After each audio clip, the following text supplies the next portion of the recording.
Welcome to Stop the Fight, and today we are discussing Alexander Usyk's victory over Anthony Joshua that just happened. Let's go! Don't brag about taking my side piece! Don't brag about taking my side piece, though! I broke my back. Back is broken. Spinal. He's strong, man. Good boy. Just. Wow, he's done it. What a performance by the new IBO, WBA, IBF, WBO heavyweight champion of the world, Alexander Usyk. He's done it. He has beaten Anthony Joshua by unanimous decision. The scores were, off the top of my head, I can't see them right now, but I think they were 117, 112, 117, 111, 115, 113. All in favor of Alexander Usyk. Wow. It went how we thought it was going to go. We thought, how we thought it was going to go. How it could have went for Usyk. We thought that, hey, if Usyk is going to be able to keep turning, able to keep moving in and out, in and out, in and out, straight lefts, that was going to be the key for him. Guys, that's what he did all night long. All night long. This was, I know there is a rematch clause, but after this kind of a win, do you think Anthony Joshua can do anything differently? Now, I think he can, but we'll talk about that a little bit later. Let's first talk about the actual fight, the actual victory. Guys, I had Usyk winning the first 4 rounds. I know on the telecast they gave the 4th to Anthony Joshua. Fine. I thought that was kind of a close round, but especially the first 3, it was a wash. Guys, it was a wash. I didn't know what the hell was going on. I was like, this fight is not even competitive. Forget about it being like close or whatever. It's not even competitive. That's how it looked like for the first 3 rounds. Usyk was like, he really pressed the pace. And I honestly did not think he was going to be able to keep that kind of pace going for 12 rounds. And he actually didn't. I know the storyline. I know there's going to be some revision about Usyk just dominating Joshua. But he didn't, throughout the entire fight, keep this pace. He took rounds off. Or should I say, not rounds off, but Joshua was able to make adjustments, and Usyk was slowed a little bit, for sure, in the middle rounds, for sure. So the 4th round was kind of close, but it was coming off of a 3rd round where Joshua was actually hurt by Usyk. In the end of that round, or in the middle of that round, he was actually hurt by an overhand left that was thrown by Usyk, kind of slightly like a looping shot, and it hurt Joshua. It really did. And speaking of this, speaking of the straight left, the very first punch I think that Usyk landed was a straight left in the first round, right away. I think it was within 20 seconds of the match. That straight left was home all night for him. He was able to find it, break Joshua's guard, not even break Joshua's guard, just feint in and out, step in, step out, step in, left, right, boom! Hit him right there, straight left. Scoring punch the entire time. So he winds up hurting and winds up stunning Joshua a little bit in that 3rd round. And as a joke, I turn around and say to my wife, I go oh, I should just wake him up a little. And would you have it know it, the 4th round is significantly closer than any of the other 3. I still gave it to Usyk, but I thought it was reasonable to have it to Joshua. Then rounds 5 and 6, Joshua starts landing, and I started getting a little bit worried. Now remember, guys, if you remember my bets, I had the under 9.5 and Usyk to win outright, or Usyk to win outright, and then hedged with the under 9.5. So I'm good for this bet. But what we wound up having here was, by rounds 5 and 6, Joshua was able to start finding a home for his right. And there was a couple of times where he landed very solid couple of shots to the body. And I thought he was going to go there. By the end of round 6, I was worried. I had thought that Joshua had found the rhythm, found a way to deal with Usyk well enough to maybe even down the line get the stoppage. Remember, for me, the worst outcome from just a betting angle was if Joshua were to win by knockout late after 9.5 or to win by decision. I would lose on all my bets, of course. But, what was he doing? Well, he was actually pressing the advantage in those middle rounds, or pressing the fight. See, one of the things that Usyk did, especially in the first 3 rounds, but also in the 4th, was actually push Joshua back a little bit. There was numerous times that Joshua was taking steps back early in the fight. Now, he wasn't so much taking steps back because Usyk was applying a lot of power, but because Usyk was in such angles where Joshua had to take a step back to kind of reorganize himself and reset to throw punches. That's what Usyk was doing to confuse and befuddle Joshua the entire time. So 5 and 6 I give to Joshua. So on my cards at that point I had 4 rounds to 2, and I thought that 4th round really could have went either way. So I'm thinking, wow, this fight is really close. Round 7, Usyk comes back and really I thought did a very good job and takes that round. We go to round 8, and I think this is where Joshua landed like a good many punches here. I remember round 8 me being worried. I'm like, forget about it. This under 9.5 is probably not happening, but if it is, it's because Joshua will be maybe able to get the stoppage. But as the round progresses, Usyk again was able to stop Joshua's onslaught. You know, Joshua's jab wasn't anywhere. By the way, guys, this was a big problem. Joshua couldn't jab with Usyk, and this was I haven't even mentioned it yet, but this was a big deal. Remember, Joshua was not only bigger, he had more reach than Usyk, but he was getting out jabbed the entire time. That jab was just not there for Joshua. Usyk was coming under it every step up and down, left and right. That jab was missing. Joshua was hitting nothing but air, and he looked molasses slow. Guys, I said this in the pre-fight. Joshua had slower. I don't know what's his name. Tony Bellew was saying after the fight, Joshua was the best athlete the heavyweight has ever seen. This is false. This is not true under any circumstances. He had slower feet than Vladimir Klitschko had at age 41. Joshua has explosive power, but he's not what you would call agile or nimble on his feet. And you really saw it in this fight. Joshua at points looked like a pylon in there. He really did look like a pylon. So, round 8 I gave to Joshua. So going into round 9, I had it 3 rounds to 5, with potentially that 4th round going to Joshua. So 3 rounds to 5 in favor of Usyk, or maybe 4-4 after 8. Which, again, even fight. And after this point, I didn't give Joshua another round. So after the worry in round 8, I had Usyk sweep the end of the fight. That was it. Usyk just kept putting on the same type of pressure. Now, rounds 9 and 10 were a little close, where I thought for UK, those rounds are probably going to go to him. But I was like, you really have to really not count Usyk's punches. They were significantly cleaner. I haven't seen the copy box for this, but I think Usyk outlanded him heavily. In many ways, this fight actually reminds me of Valdez versus Conceição. Like, where Usyk is landing significantly more punches. Yeah, at points it looks like Josh was landing harder shots, and I think it was in the 11th, Joshua opens up a big gash. Punches, of course, not headbutts. A big gash over the right eye of Usyk. Simply because Joshua was able to land his right hand numerous times. I don't want anyone coming out here saying, "Oh, Usyk was defensively flawless." He was defensively responsible, but he was not what I would call defensive wizard. Before anyone starts rewriting history, what Usyk did was not a defensive master class. He did a boxing master class. He was defensively responsible, but he wasn't Pernell Whitaker in there. He got hit numerous times by that right hand. A couple of times though, he himself wobbled, not wobbled, but let's say a little stung. Went for the hold a couple of times. But by round 10, I thought this fight was already over. At that point on my scorecard, I had 7 rounds to 3. Basically, the fight's done without a knockdown.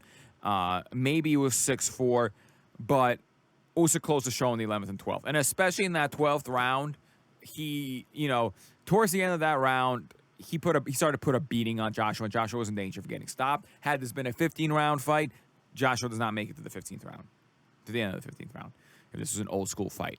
Usyk absolutely, without a doubt, cleanly yet competitively beat Joshua. The jab was a huge difference. He was able to probe, move up and down. The legs were completely I mean, yes, he was significantly smaller, but when you have legs like that, when you can move like that, when you can change angles, it's the Lomachenko school, the Papachenko school of fighting.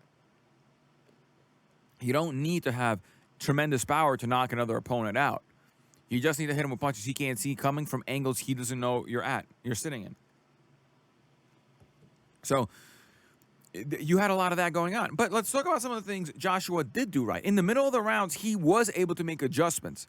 Roy Jones talked about the feinting. You know, he knew how to step back, when to start timing. Usyk caught him with a couple of really nice right hands. I told you, I think his best moment in the fight, outside of catching Usyk that a couple of times with stinging right hands, was when he landed I think it was a right-left or a left-right kind of 2 hooks to the body beautifully. Again, I told you guys, remember, Anthony Joshua has three kind of world-class punches: the hook, the straight right, and the uppercut. And I told you the uppercut is not really a world-class punch. You should not consider it. And this was a perfect example. I think he maybe threw 1 or 2 uppercuts the whole fight. Why? Against a boxer like Usyk, against a monster boxer like Usyk, who can keep it in the range that he wants to keep it in, an uppercut is a useless punch. It's a useless punch. Unless the fight is up close and personal, the uppercut is a useless punch. Doesn't matter if you have the best uppercut of all time. If the other guy never is in the position for you to throw it or throw it properly, you'll get countered all the time. So as I mentioned, when you get rid of Joshua's uppercut, which is world-class level, you have a straight right and a left hook. Well, he wasn't really able to land a left hook at all. Now, again, a left hook is not a great punch against southpaws. I know sometimes you'll hear saying, oh, a left hook is a great punch against southpaws. No, you're generally never going to land it. That jab is always going to be in your face. You're never going to land that left hook.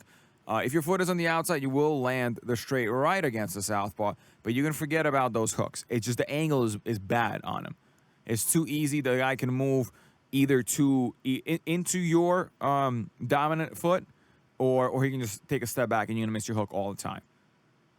So forget about throwing hooks on southpaw. So you really had Joshua, and I knew this was going to happen. I didn't think it was going to happen so severely. But once the battle of the jabs got started, and it was obvious that Usyk had a significantly better jabber, you really had a one-handed fighter in Joshua. For most of the fight, you had a one-handed fighter. There wasn't rounds when Joshua started to use his jab better, but the hook was non-existent, and the uppercut, I think, was thrown twice in the fight by Joshua, 2 or 3 times or something like that. At least I did. I only noticed it once or twice. So, meaning what? Meaning you eliminated 2 of the 3 of your world-class punches are done, meaning you only have to worry about this one. And Usyk's chin is clearly good enough. Like, say whatever you want about Usyk and his ability to handle heavyweight. He certainly has the chin for heavyweight now. And after doing what he did to Joshua, he's a full-blown heavyweight, guys. This is a real heavyweight champion now. No ifs, ands, or buts. Joshua was a monster champ in terms of size. And there he was, Usyk, doing what he needed to do. So, when you relegate a fighter like Joshua to one hand, it's very easy to deal with him. Not to mention that he looked significantly slower. I'll tell you what, it looked like at points that Joshua was purposely throwing at half speed to try and, offset Usyk a little bit or not to burn up. Very rarely in the fight did Joshua look even remotely comparable in the speed department. Only in the rounds which Usyk took off, which were the middle rounds, or Joshua forced off. Usyk just couldn't keep up the pace throughout the entire time. So, in those middle rounds, what Joshua was able to do was, again, push Usyk back. And there were a couple of times when Usyk had wound up getting on the ropes, and I thought that was a horrendously dangerous spot for Usyk. Because something Usyk cannot do is do those weird shoulder rolls. If you remember Eastern European fighter Dmitry Pirog, he was really able to fight off those ropes. A guy you don't want on those ropes. A guy who had the kind of upper body movement, in and out, twisting that torso. He can set those straps. Usyk is not that fighter. Usyk is, for all the slickness and all the high IQ that Usyk has, he's in very many cases, he's very much a stand-up Eastern European type fighter, like Kovalev. In that sense, he's of course has more levels with his feet to his game than Kovalev, but he's similar in the sense where the punch is coming very straight. They're coming 2 levels up, down, to the side, maybe sometimes, but generally speaking, the level of punches is the same. This isn't like a Dmitry Pirog. This isn't even really a Golovkin who throws a lot of winging shots. Usyk doesn't really do that. Very much straight punches, much like Lomachenko, although Lomachenko has a little bit more curvature to his game, I feel. than Usyk, like in curvature, meaning he's throwing his shots and he'll loop them differently than Usyk will. Usyk throws very many straight shots. So when I was wondering, I was worried when Usyk got on those ropes a couple of times. I thought that this is perfect for Joshua, as Usyk is not defensively good enough to do anything on those ropes. As a matter of fact, Usyk cannot fight inside whatsoever, by the way, if you notice in the fight. And Joshua, so of course, Joshua's best moments would be to press the fight, force the fight on the inside where you can, again, open up your uppercut for it to land. But he just could not do it for whatever reason. Maybe Usyk's feet were too good, was able to out-angle him, but it seemed like at certain points, Joshua was not so much as gas. He just really couldn't keep up with the foot speed. It really made a big deal. And so much of the fight was left was left fought out in the middle of the ring, where the changing levels in and out, left and right, Usyk was just able to land so many more clean shots. You know, if you look at both their faces at the end of the fight, it actually looked like Usyk probably took more damage, outside of obviously the potentially broken orbital of Joshua. But if you look just at the face, yes, Joshua was bleeding from his nose, but Usyk's face looked like Joshua clearly has significantly more power. But because Usyk kept peppering him all the time, very clean shots that he was landing against Joshua. Very, very clean shots. A lot of straight shots, that judges can't miss. There's numerous times, by the way, when the camera was showing the back of Joshua and you see Usyk on the attack and all you see was Joshua's head just like bop, bop, bop, bop, get hit. And it's like, man, you can't even score some of these rounds. Sometimes they'll say like, oh, well, if the fighter lands a significantly harder shot in a round, and he lands a lot fewer of them, you can still give him the round because, well, they're the more important punches. You could have maybe made that case in a round or two over here in this fight, but generally speaking, Usyk had landed so many more clean shots and was keeping the fight in the space that he wanted it, that you really couldn't give Joshua, I feel, really more than the judge that had a 115, 113, I felt gave Joshua every benefit of the doubt. I do not feel he could have won more than 5 rounds in this fight. And even 5 is really pushing it. I thought really 8-4, 9-3 was right. I had a 117, 111. Again, so my scorecard was a little bit wider than, actually 2 of the judges had that the same way. And one of the judges must have scored a 10-10 round. So, I think 117, 111 was good. 116, 112 is still good. 115, 113, and we're entering territory where, I just don't see how you gave that the 5 rounds. I really kind of, you're really, really, really trying to give him every single round. So I don't particularly love the 115, 113 card, and I certainly can't be any closer. Usyk just won too many rounds. He won 11, 12, 1, 2, 3, and I think 4 very, very clearly. So that right there is 6 rounds. And then he took 1 of the middle rounds. So that's as close as you can have it. So where do we go from here? This is let's talk about where we go from. Let's talk about where we go from. Let's talk about Usyk real quick. That was a Hall of Fame performance. He's now first ballot Hall of Fame. This is that's it. Gold medalist, unified undisputed cruiserweight champion, unified heavyweight champion in the stir fight. This is it. This is, if you look at his resume, who he's fought in the past 5-6 years, he's pretty much this is enough to be a first round Hall of Famer, I think this is it. He's achieved so much for the sport at the professional and amateur levels to, like I said, cruiser to heavy, to do what he did against guys that are significantly bigger than him. And he's not small himself. He's not small. 6'3" is not small. It's just for this day and age, it's on the smaller side. So, he's a Hall of Famer now. Does he do the rematch with Joshua? Maybe. He can take any fight he wants. How does the Fury fight look? Well, Fury's even bigger. So, I don't know. But then again, Usyk will sit at this weight a little bit more, get a little more comfortable. Hard to say. I don't, against Fury, very similar style of fighting to himself. Going to be a lot of feinting. It's not going to be a pretty fight. It's going to be a very ugly fight. Very, very, very ugly fight, I believe, against Fury, if that's a fight that's on the horizon. So, does he do the rematch with Joshua? Let's think about Joshua here for a second. Now that he's lost, second loss of his career. for the powerful Joshua. Where does he go? Like, do you say, okay, let's do a rematch with Usyk? Really? You really think a rematch with Usyk is a good idea now? Because I feel a rematch with Usyk can be devastating for him. Usyk is going to get a little bit more comfortable at this weight class. He's now felt the power. He knows your movements well. You'd have to start really fast. I just don't know. Towards the end of the fight, Joshua looked pretty tired too. You know, his stamina has always been sus a little bit, right? And now we expect him to take a rematch soon. Oof. I don't know, guys. This is a different thing. This can be even worse for him. It could be even wider. To tell you the truth, this can be even wider against the boxer.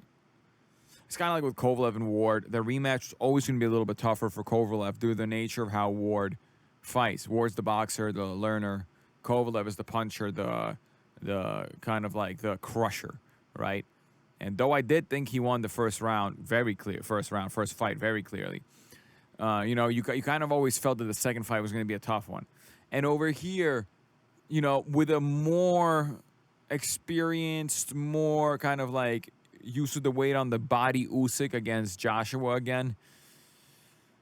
What does Joshua do differently this time? He's already looking about as thin as he's going to get for his kind of size. He shouldn't be any leaner than this. What does he do?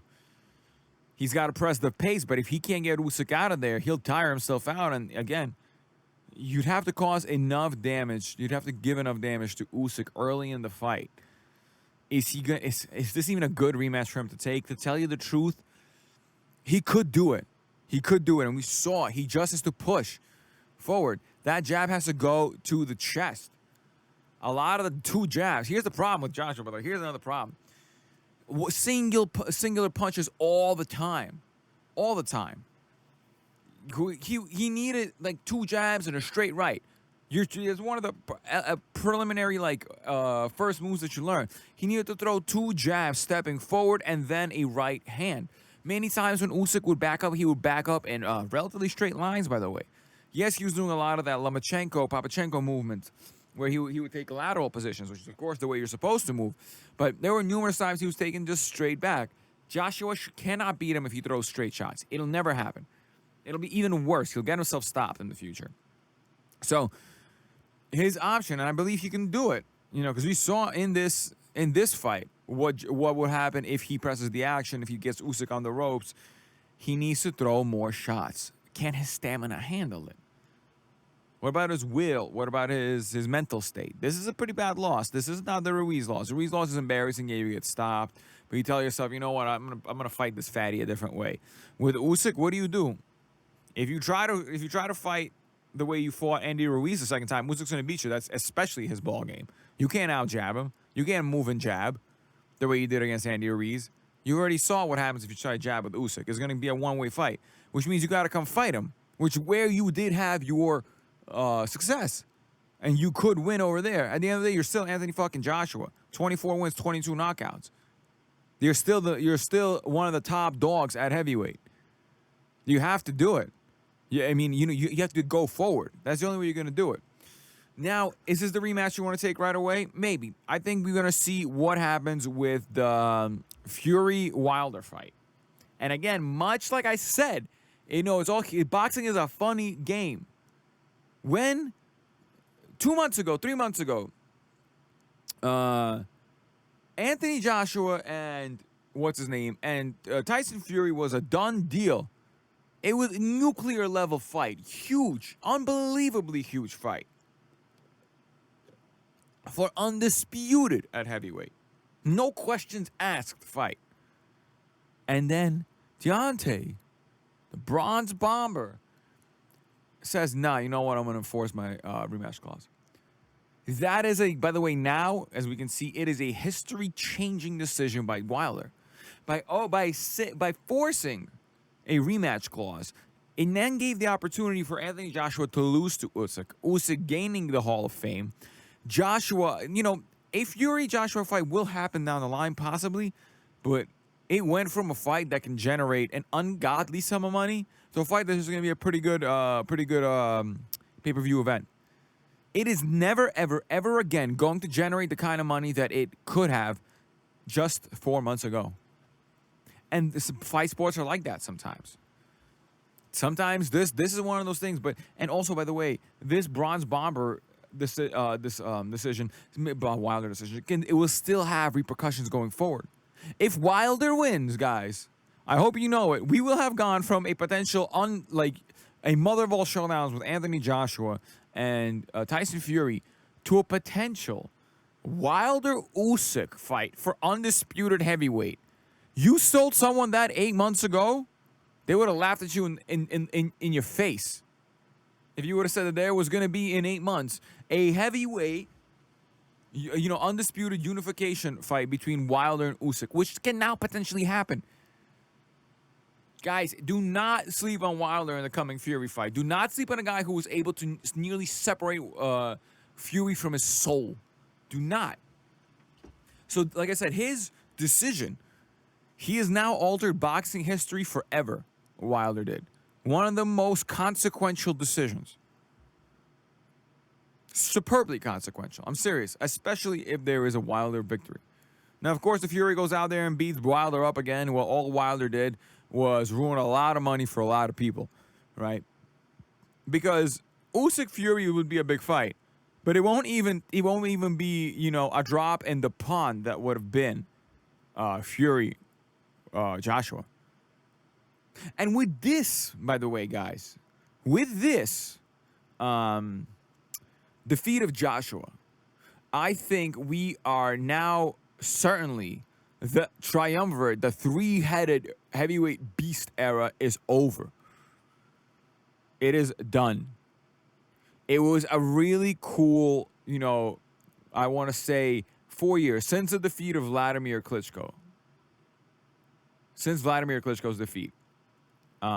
Let's say since the Vladimir Klitschko defeat to Tyson Fury in 2015, it has been really a triumvirate era. It has been, 6 years of a three-headed beast, the Chimera, Cerberus, heavyweight Cerberus, a three-headed dog, Joshua, Wilder, Fury. It's come to an end today for sure. September the 25th, 2001. That's when it ended.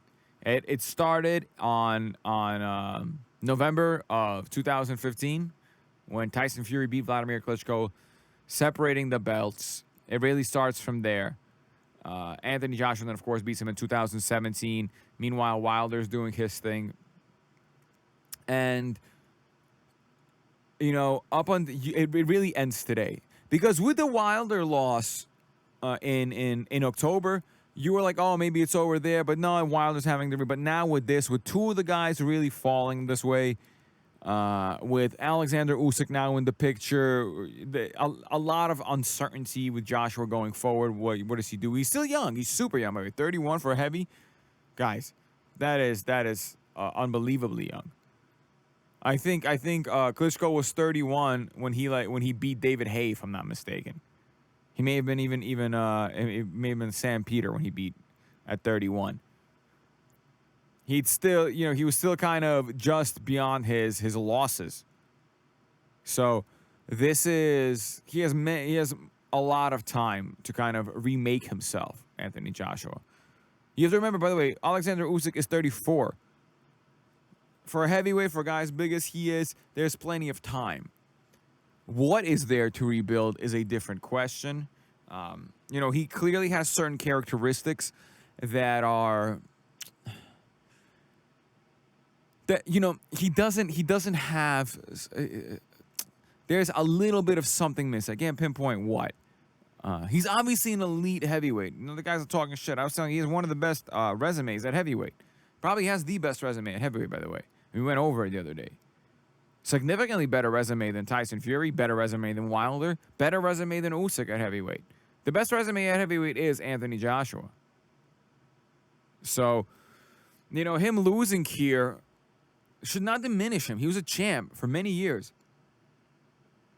He has shown his ability to overcome adversity with Anthony Ruiz, and if he chooses to take the rematch with Usyk, you know, I'm sure he will try his best to make the adjustments necessary. He's proven he's able to make the adjustments before. He's proven he can not only fight with Usyk but beat him, as he showed in the middle rounds.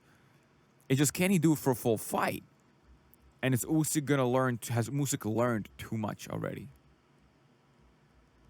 So, guys, I mean, in terms of us bettors, we obviously did really well this weekend.